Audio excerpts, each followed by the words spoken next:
Bonjour et bienvenue. Aujourd'hui, on va décortiquer un outil qui a vraiment changé la donne en électronique, que ce soit pour les amateurs ou les pros, l'Arduino Uno. Allez, on plonge dedans.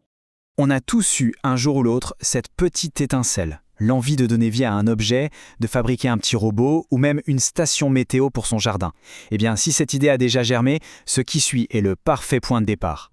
Et la solution, ou du moins une porte d'entrée géniale, c'est Arduino.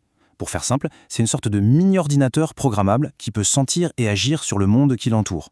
Il prend une information, un input, et il déclenche une action, un output. C'est un peu le pont magique entre le code et le monde réel. Et dans cette grande famille, la star du jour, c'est l'Arduino Uno. Son nom veut dire « 1 » en italien, et ce n'est pas pour rien. C'est vraiment le numéro 1 pour se lancer. Pourquoi ?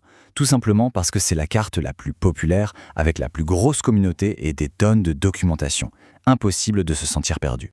Bon, maintenant, penchons-nous d'un peu plus près sur cette fameuse petite carte bleue. C'est parti pour une petite visite guidée pour voir ce qu'elle a dans le ventre.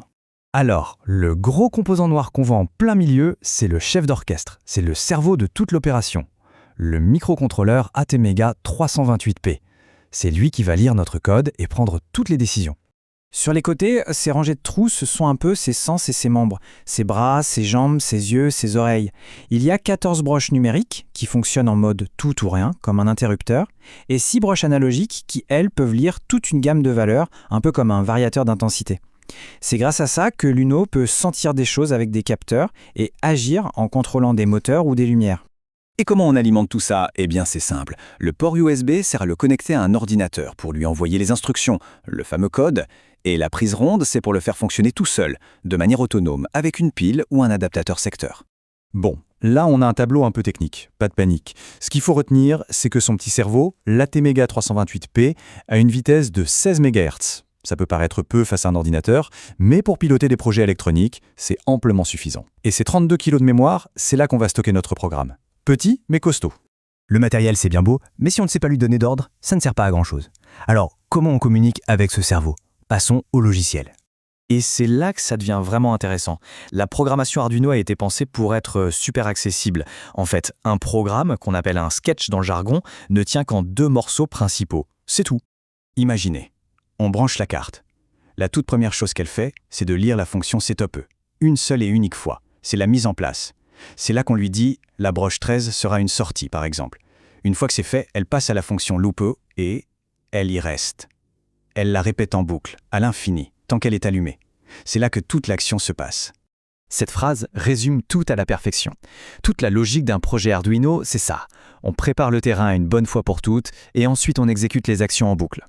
Et pour écrire dans ces fonctions, on a des commandes très simples, comme des mots magiques. Pin mode, c'est pour dire à une broche si elle doit écouter ou agir. Digital write, c'est pour lui dire de s'allumer ou de s'éteindre. Et delay, c'est pour faire une pause. Avec juste ces 3-là, on peut déjà faire des choses incroyables. Allez, assez de théorie, on passe à la pratique. Le tout premier projet, le passage obligé pour tout le monde, c'est Blink. En gros, faire clignoter une lumière. C'est le Hello World du monde de l'électronique. Et vous allez voir, c'est d'une simplicité désarmante. On branche la carte, on ouvre le logiciel Arduino, on va dans les exemples et on choisit Blink. Le code est déjà écrit. On clique sur le bouton pour vérifier qu'il n'y a pas d'erreur, puis sur la flèche pour l'envoyer sur la carte. Et c'est tout. Et que fait ce code ? Eh bien, il utilise les commandes qu'on vient juste de voir. Dans la fonction loop, il dit à la LED de s'allumer avec Digital Write, il attend 1 seconde avec delay, puis il l'éteint, et il attend à nouveau 1 seconde. Et ça recommence, encore et encore. Et voilà, cette petite LED qui clignote, c'est le moment Eureka. C'est la preuve, sous nos yeux, que quelques lignes de code peuvent avoir un impact direct sur un objet physique. C'est ça, la magie d'Arduino. Bon, faire clignoter une LED, c'est sympa, mais ce n'est que la toute première marche de l'escalier. L'Uno, en réalité, c'est une porte d'entrée vers un univers de possibilités qui est quasi infini. Alors, où est-ce que ça peut nous mener ? On peut imaginer un simulateur de feu tricolore, un appareil qui mesure les distances avec des ultrasons, une petite station météo, ou même le cerveau d'un petit robot qui se déplace tout seul. Chaque projet se construit avec les mêmes briques de base qu'on vient de découvrir. Mais pourquoi est-ce que ça a eu un tel succès ? Le secret, c'est que tout est open source. Ça veut dire que les plans de la carte, le logiciel, tout est public. Tout le monde peut l'étudier, le modifier, le partager. Et ça a créé une communauté mondiale absolument gigantesque qui s'entraide et partage des milliers de projets. Cette citation résume parfaitement l'esprit. Arduino, ce n'est pas juste un outil pour les ingénieurs. C'est un outil pour les artistes, les designers, les bricoleurs. pour toutes les personnes qui ont une idée et qui veulent la transformer en un objet bien réel et interactif. En fin de compte, l'Arduino Uno, ce n'est qu'un point de départ, une toile blanche pour l'innovation. La vraie question, ce n'est pas que peut-il faire, mais plutôt qu'est-ce qu'on va imaginer et construire avec. Et là, la seule limite, c'est notre imagination.